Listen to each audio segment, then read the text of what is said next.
ஆயிரம் முறை தோற்றாலும் வெற்றி ஒரு நாள் நம் வசமாகும் என்று சோர்வில்லாமல் தன்னம்பிக்கையுடனும் விடாமுயற்சியுடனும் இயங்கிக் கொண்டிருக்கும் எனது அன்பு தாய் தமிழ் உறவுகளுக்கு வணக்கம். நான் உங்கள் அன்பு தம்பி மசே ஸ்டாலின் பாரதி. காரைக்குடி சட்டமன்ற தொகுதிக்கு நம்ம போயிருந்தோம். எதற்காக போயிருந்தோம்? காரைக்குடி சட்டமன்ற தொகுதியில வெற்றி வேட்பாளராக ஐயா செந்தமிழன் சீமான் அவர்கள் போட்டியிருந்தார். அவருக்காக நம்ம பரப்புரை பண்ணணும், பிரச்சாரம் பண்ணணும் அப்படின்ட்டு என்னுடைய சொந்த காசுல, சொந்த செலவுல, சொந்த விருப்பத்துல அங்க போய் பரப்புரை பண்ணவும் பிரச்சாரம் பண்ணவும் போயிருந்தோம். இரண்டாவது காரணி மாணவர் பாசறை சார்பாக, அதாவது நாம் தமிழர் கட்சியினுடைய மாணவர் பாசறை சார்பாக ஐயா செந்தமிழன் சீமானவர்களுக்காக ஒரு பெரிய பிரச்சாரம், அதாவது பரப்புரையை முன்னெடுக்க இருந்தாங்க. அதனாலும் மாணவர் பாசறை சார்பாக அங்க போயிருந்தேன். மூன்றாவது நம்ம ஸ்டாலின் பாரதி வலைவலி நடத்துறோம் இல்லையா, அந்த வலைவலிக்காக அங்க நிறைய கவர் பண்ண வேண்டியிருக்கோம். நிறைய வீடியோக்கள்லாம் நம்ம காணொலிகள்லாம் நம்ம எடுத்திருந்தோம், அதெல்லாம் நீங்க பார்த்துருப்பீங்க. அதெல்லாம் எடுக்கணும் அப்படிங்கிறதுக்காக தான் காரைக்குடிக்கே நம்ம போயிருந்தோம். நம்ம நினைச்சது சரியா காரைக்குடியில அமைஞ்சது. அங்க 3 நாள், அதாவது வெள்ளிக்கிழமை காலையில போய் இறங்கணும். அங்க காலையிலேருந்து, வெள்ளிக்கிழமை காலையில இருந்து நான் கிளம்புன நாள் வரைக்கும், ஞாயிற்றுக்கிழமை இரவு கிளம்பியிருப்பேன்.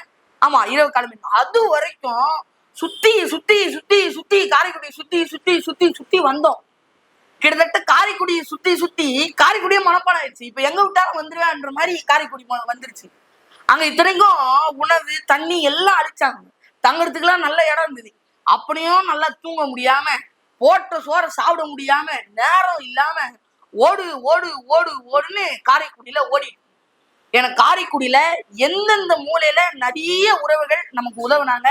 அந்த அனைத்து உறவுகளுக்கும் நன்றி சொல்லதான் இந்த காணொலி. என்ன நடந்தது, என்னென்னலாம் பண்ணோம் அப்படின்னு தான் இந்த காணொலியில பார்க்க போறோம். வாங்க. நம்ம காரைக்குடிக்கு தொடர் வண்டியில போய் இறங்கிட்டோம். அங்க ரவி அப்படின்னு ஒரு ஐயா இருந்தாங்க. அவங்க தான் நமக்கு உணவெல்லாம் வாங்கி கொடுத்தாங்க. நம்ம இந்த மாதிரி நம்ம திட்டமிடலாம் சொன்னோம், இந்த மாதிரி சீமான் அவர்களுடைய அம்மாவெல்லாம் பேட்டி எடுக்கணும் அப்படின்னு. தம்பி, நீங்க இதெல்லாம் முடிச்சுட்டு, காலை வேலையெல்லாம் முடிச்சுட்டு நீங்க காரைக்குடி பணிமனைக்கு வந்துருங்க, அங்க நம்ம சில தொடர்கள்லாம் தரேன்ற மாதிரி சொன்னாங்க.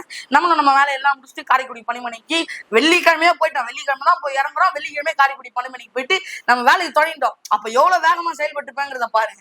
போயிட்டு இறங்கிட்டோன்னே அங்க சில தொடர்கள்லாம் கொடுக்குறாங்க. இந்த மாதிரி ஐயா சீமான் அவர்களுடைய அம்மா சரிகனில இருக்கிறதா தொடர்பு கொடுக்குறாங்க, அங்க பரப்புரை பண்றதா செய்தி எல்லாம் வருது.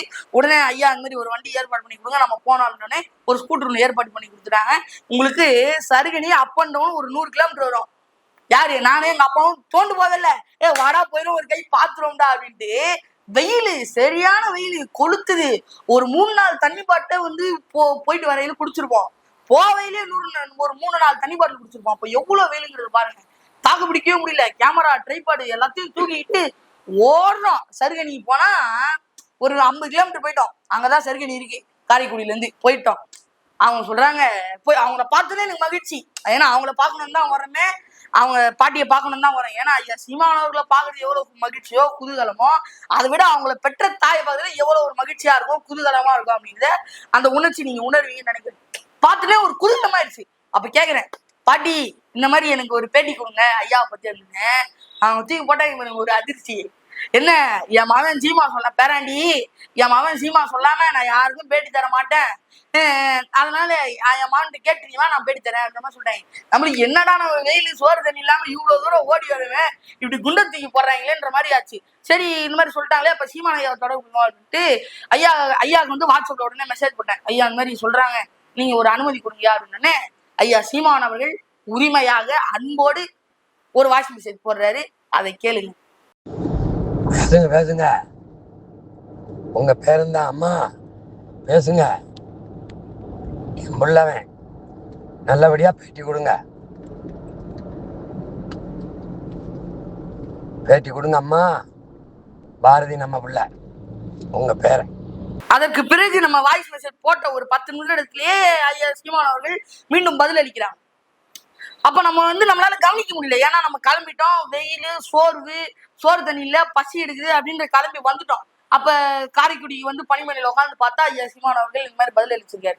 அப்புறம் வெள்ளிக்கிழமை சொல்றேன், நைட்டு ஒரு திட்ட சென்னையில, நான் காரைக்குடியில இருக்கேன் இல்லையா, சென்னையில ஒரு திட்ட போன்ல சொல்றேன், இந்த மாதிரி ஐயா சீமான் அவர்கள் வாட்ச் மெசேஜ் போட்டிருக்காருன்னு. அவரு அதிர்ச்சியா கேக்குறாரு, என்னப்பா அவரு இவ்வளவு பிஸியா இருக்காரு, எவ்வளோ இடத்துக்கு எவ்வளவு நேரம் செலவு பண்றாரு, அந்த பிஸிலையும் அவ்வளோ டயர்ட்லயும் உனக்கு பதில் அளிக்கிறாரா என்கிற மாதிரி அவரு கேட்டிருந்தாரு. இது எனக்கு மட்டும் கிடையாது இந்த அன்பு, தமிழ்நாட்டில் இருக்கிற கடைக்கோடி உறவு வரைக்கும், கடைக்கோடி கட்சி தொண்டன் வரைக்கும் ஐயா சீமானவர்களுடைய அன்பு வந்து இருக்கும். அது வரைக்கும் அன்பு காட்டுற ஒரே தலைவன் ஐயா செந்தமிழன் சீமானவர்கள் தான். சீமான் வந்து எல்லாருக்கும் அன்பு செலுத்துவார் அப்படின்னு நான் பெருமைக்கு சொல்லல, இல்ல எனக்கு மெச்சர் போடாரு, எனக்கு பெருமையா சொல்லல. ஐயா சீமானவர்களை நானும் என்னோட தம்பி நேர்ல பார்க்கும் போதெல்லாம் எங்க 2 பேர் மீதும் அவ்வளோ அன்பா பழகிருக்காரு, அவ்வளோ அன்பா இருந்திருக்காரு. ஏன்னா ஒவ்வொரு தடவை என்னடா படிக்கிற, என்ன பண்ற, தம்பி 10ஆ படிக்கிறப்ப படிக்கிறியாடா, நல்லா படிடா, நல்லா மார்க் எடுக்கணும், படிப்பு தான் முக்கியம், நிறைய அட்வைஸ் கொடுத்துருக்காரு. அந்த அன்பை நாங்க 2 பேரும் நேர்ல பார்த்து அனுபவிச்சிருக்கோம். அதனாலதான் சொல்றேன். அதற்கு பிறகு ஐயா சீமானவர்கள் வாய்ஸ் சேர்த்து போட்டதுனால சனிக்கிழமை ஒரு நாள் விட்டு மறுநாள் ஞாயிற்றுக்கிழமை போய் அம்மா அவர்களை, அதை பாட்டி அவர்களை பேட்டி எடுத்துருந்தோம், நேரம் பண்ணோம். இதெல்லாம் வேற விடுங்க, இதை விடுங்க. சரி, சனிக்கிழமை வந்துருச்சு, வெள்ளிக்கிழமை முடிஞ்சு சனி வந்துருச்சு, ஏதாவது ஒண்ணு பார்ப்போம் அப்படின்னு, அதாவது நம்ம மாணவர் பாசறை சார்பா இதை பண்ண போறோம், இங்க காரைக்குடியில இதெல்லாம் பண்ணலாம் அப்படின்ட்டு சென்னையில உட்காந்து கலந்தாய்வு பண்ணோம், மீட்டிங் எல்லாம் நடத்தணும். அந்த உறவுகளெல்லாம் நம்ம சந்திப்போம் அப்படின்னு நினைச்சு அவங்க கூப்பிட்ட இடத்துக்கு போனா யாரையுமே காணோம். எல்லாரும் வந்துட்டாங்க, ஆனா யாரையுமே காணோம். ஏன்? எல்லாம் அப்படியே சுழண்டு ஓடுறாங்க. இந்த வடிவில் பகவதின்ற படத்துல 2வது வடிவில் ஒருத்தர் உருன்னு போயிடுவாப்ல, அந்த மாதிரி ஒவ்வொருத்தரும் அப்படியே நின்று சொல்றீங்க. அவ்வளோ வேலை, எல்லாருக்கும் அவ்வளோ வேலை. நான் நிம்மதியா அவங்க எங்க பார்க்க முடியுது அப்படின்னா, சாப்பிட்ற இடத்துல நின்று, குளிக்கிற இடத்துல, இல்ல தண்ணி கிண்ணி குடிக்கிற இடத்துலதான் அவங்கள பார்த்து நின்று பேசணுமே தவிர மற்ற எல்லா நேரங்கள்லயும் அவங்க வேலை செஞ்சுக்கிட்டே இருந்தாங்க, நம்மளும் ஓடிட்டே இருந்தோம். அதாவது இந்த 234 தொகுதிகளில் இருந்தும் தமிழ்நாடு முழுக்க அனைத்து உறவுகளும் காரைக்குடி சட்டமன்ற தொகுதியில திரண்டு வந்திருந்தாங்க, பெருந்திரளா வந்திருந்தாங்க. இதுல ஆண்கள் தனி, பெண்கள் தனி எல்லாம் வேற இருந்தது. அவங்களுடைய நோக்கம் என்ன? வந்திருக்க எல்லாருடைய நோக்கம் என்னப்பா அப்படின்னா, எனக்கு ஐயா சீமானவர்கள் வென்று சட்டமன்றத்துக்கு உள்ள போனோம், அதுக்கு எங்களால என்ன வேலை செய்ய முடியுமோ, என்ன பரப்புரையை மேற்கொள்ள முடியுமோ அத்தனையும் நாங்க பண்ணுவோம், மேற்கொள்வோம் அப்படின்ட்டு 234 தொகுதியிலிருந்தும் வந்திருந்த உறவுகள் அனைவரும் தீயா செயல்பட்டாங்க.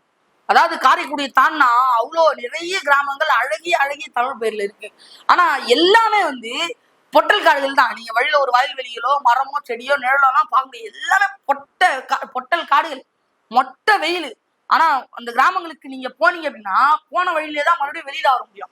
அப்படிப்பட்ட கிராமங்களுக்கும் நம்ம உறவுகள் பரப்புரைக்கு சென்று அவங்க கிட்டே ஐயா சீமானவர்களை கொண்டு சேர்த்து, இந்த மாதிரி நீங்க ஐயா சீமானவர்களை வாக்களிக்கணும், அவர் வெற்றி பெற செய்யணும் அப்படின்னு ஒவ்வொருத்தருக்கும் பரப்புரை பண்ணி அவங்களால எவ்வளவு முடியுமோ அவ்வளவு தூரம் போய் ஐயா சீமானவர்களை கொண்டு சேர்த்தாங்க. அப்ப எவ்வளவு வீரியமாக, எவ்வளவு தீவிரமாக செயல்பட்டிருக்காங்க அப்படிங்கிறத பாருங்க.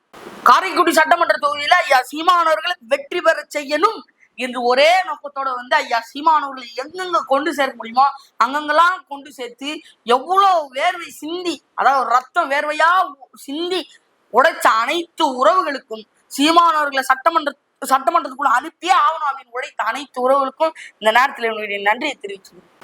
அதாவது ஒரு ஞாயிற்றுக்கிழமை காலையில, சனிக்கிழமை மறுநாள் ஞாயிற்றுக்கிழமை காலையில அம்மையார் அவர்களை, அதாவது பாட்டி அவர்களை பார்க்க, சீமானவர்களுடைய அம்மாவை பார்க்க அப்பாயின்மெண்ட் கிடைச்சிருச்சு. சரி, காலையில அதகலமா போயிடுவோம், நேர்காணல் பண்ணிடுவோம் அப்படின்னு வெறித்தனமா போனோம். நம்ம போனோன்னே பாட்டி வாடா குட்டி சீமான் அப்படின்னு கூப்பிட்டு அணைச்சிக்கிட்டாங்க. அங்க சில உறவுகள், அவங்களுடைய உறவுகள் எல்லாம் இருந்தாங்க, அவங்களாம் பார்த்துட்டு குட்டி சீமான் வாடா அப்படின்னு நம்மளை அன்போடு கூப்பிட்டாங்க, நெருங்கி பழகினாங்க, அரவணைச்சாங்க. அவங்களெல்லாம் பார்க்கும்போது ரொம்ப மகிழ்ச்சியா இருந்தடா, ஐயா சீமானவர்களுடைய உறவுகளே, சீமானவர்களுடைய அம்மாவே நம்மளை குட்டி சீமானு கூப்பிடுறாங்களே, நம்மள யூடியூப்ல எல்லாம் பார்த்திருக்கேன், ரொம்ப நல்லா பேசுற தம்பி, உன்னை வளர்த்துக்கோ, ஐயா சீமான் மாதிரி நீ கடைசி வரைக்கும் நில்லு, யாருக்கும் விலை போகாத, சமரசம் இல்லாம நில்லு அப்படின்னு நிறைய கருத்துக்கள்லாம் சொன்னாங்க. அவங்களெல்லாம் பார்க்கும்போது நமக்கே ஒரு பெருமிதமா இருந்தது. என்னடா இவங்க வரைக்கும் நம்ம உறவுகள் கிட்ட வரைக்கும் குட்டி சீமான்னு ரீச் ஆயிருக்குமே, ரெஜிஸ்டர் ஆயிருக்குமே, ஆண்டவனுக்கு நன்றி இந்த மாதிரி ஒரு நன்றியை போட்டு பாட்டியை வந்து நேர்காணல் பண்ண போயிட்டோம். அவங்க வந்து ஒரு அழகான தருணம், ஒரு அருமையான தருணம். அவங்க வீடும் சரி, அந்த நம்ம எடுத்த இடமும் சரி, ரொம்ப அருமையா இருந்தது. அந்த நாள், அந்த ஞாயிற்றுக்கிழமை வந்து நான் மறக்கவே மாட்டேன். நம்ம உறவுகளா இருந்தாலும் சரி, ஸ்டாலின் பாரதி சேனலா இருந்தாலும் சரி, உங்க குட்டி சீமான் ஸ்டாலின் பாரதி நானா இருந்தாலும் சரி, அந்த நாளை, அந்த தருணத்தை நான் மறக்கவே மாட்டேன். ஏன்னா ஐயா சீமானவர்களே 1 to 1 உட்காந்து நேர்காணல் எடுக்கணும் அப்படிங்கிறது என்னுடைய ரொம்ப ஆசை. ஆனா ஐயா சீமானவர்களே பெற்ற தாயை நம்ம எடுத்துட்டோம் அப்படிங்கிற போது அது வந்து ஒரு அளவே இல்லாத மகிழ்ச்சியான ஃபீலிங், எப்படி சொல்றது தெரியல, பா வேற லெவல் அப்படிங்கிற மாதிரி ரொம்ப மகிழ்ச்சியான தருணமா வந்தது. நம்ம ஐயா சீமானவர்கள் பிறந்து வளர்ந்த அரணியூருக்கும் காரைக்குடிக்கும் ஒரு 200 கிலோமீட்டர் இருக்கும் அப் அண்ட் டவுன். அது வரைக்கும் நம்ம போயிட்டு வந்தோம். அந்த தருணங்கள்லாம் இனிமையா இருந்தது. அதற்கு ஒரு கார் பஸ் ஆட்டோல போனோம். எவ்வளோ செலவாயிருக்கும். அந்த செலவெல்லாம் மிச்சப்படுத்தி தமிழ் தாங்க அப்படின்னு நம்ம ஒரு இருசக்கர வாகனத்தை ஒரு ஐயா நம்பி கொடுத்தாரு. அவருக்கும் 234 தொகுதிகளிலும் இருந்து தன்னலமற்று ஒரு தமிழன், நான் ஒரு தமிழனை ஒரு சட்டமன்றத்துக்குள்ள அனுப்பணும், ஒரு தமிழன் தமிழ்நாட்டை ஆண்டதான், தமிழ்நாடு நல்லா இருக்கும் என்ற ஒற்றை நோக்கத்தோடு 234 தொகுதிகளில் இருந்தும் திரண்டு வந்த அனைத்து உறவுகளுக்கும், மாணவர் பாசறைக்கும், காரைக்குடி பொதுமக்களுக்கும், காரைக்குடி நாம் தமிழர் கட்சி நிர்வாகிகளுக்கும் என்னுடைய அளவு கடந்த, அளவே இல்லாத, கணக்கு வழக்கில்லாத நன்றிகளை இந்த நேரத்துல நான் தெரிவிச்சுக்க விரும்புறேன். நம்ம ஸ்டாலின் பாரதி வலைவலி வந்து முதல் தடவையாக வெளிப்புற ஷூட்டுக்கு வந்திருந்தது. நம்ம நிறைய பேர் நேர்காணல் பண்ணோம், நிறைய இடத்துக்கு போயிருந்தோம், நம்ம காரைக்குடி அனுபவங்களெல்லாம் பகிர்ந்திருந்தோம். சரிங்க, உங்க எல்லாருக்கும் என்னுடைய அளவு கடந்த கணக்கு வழக்கு இல்லாத நன்றிகள். என்னுடைய காரைக்குடி அனுபவம் எப்படி இருந்ததுங்கிறத கருத்துல சொல்லுங்க. அடுத்த காணொலியில் மீண்டும் சந்திப்போம். நன்றி.